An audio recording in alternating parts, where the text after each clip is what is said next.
The caretaker came up to me and whispered in my ear, "Get out of here. There's something you need to see."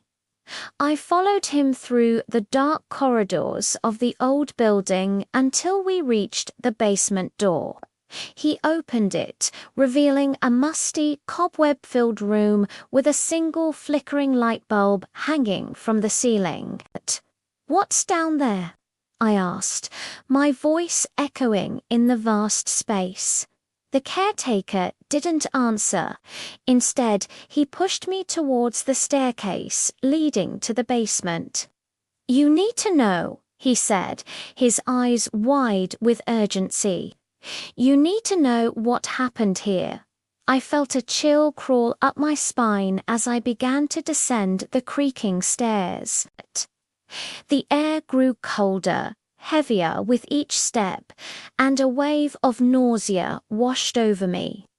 As I reached the bottom, the caretaker turned on the single bare bulb, its weak light doing little to pierce the gloom.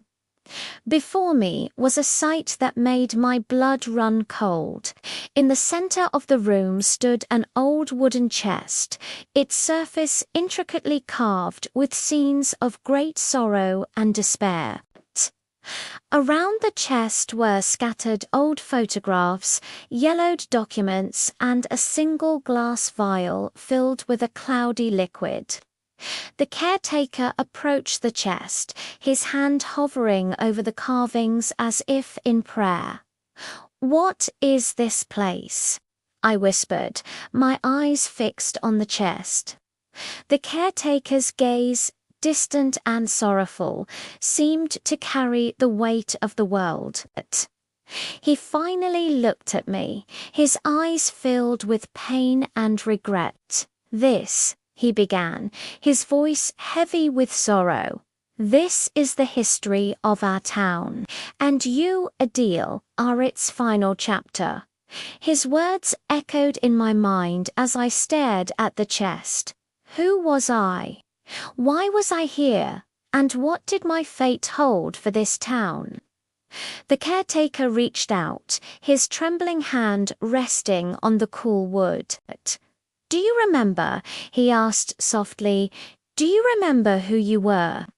His question struck a chord within me, awakening a distant memory.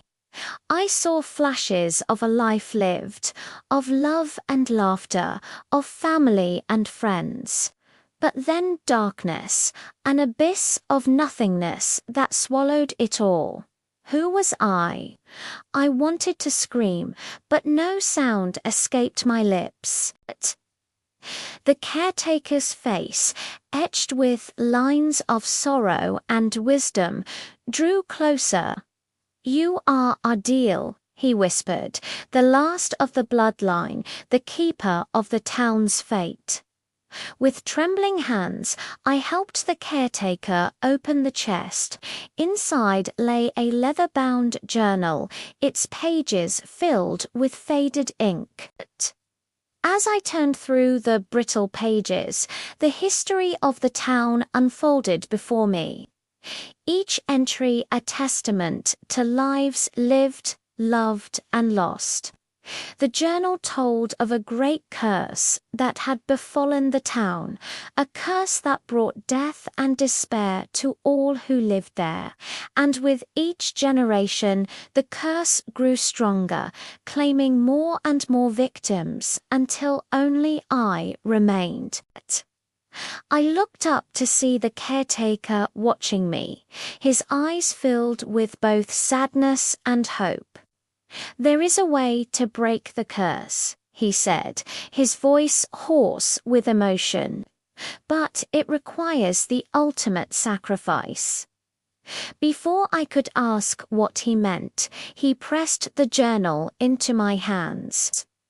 "You must read the last entry," he urged, his voice filled with urgency.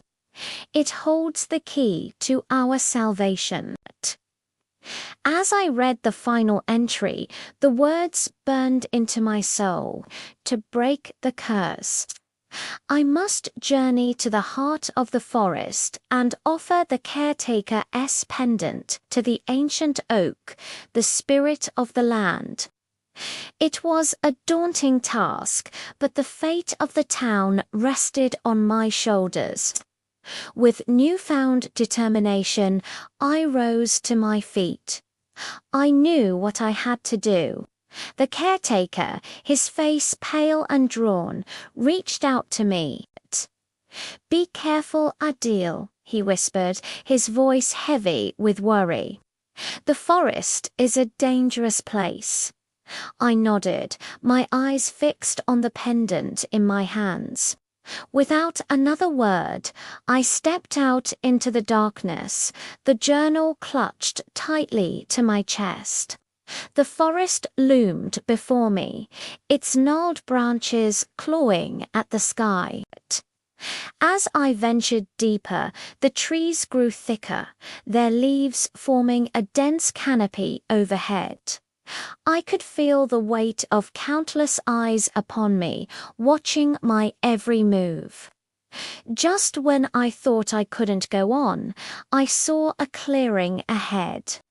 In the center stood an ancient oak, its roots spreading like gnarled fingers. I approached the tree, my heart pounding in my chest. This was it. The fate of the town, my fate, rested on this ancient tree.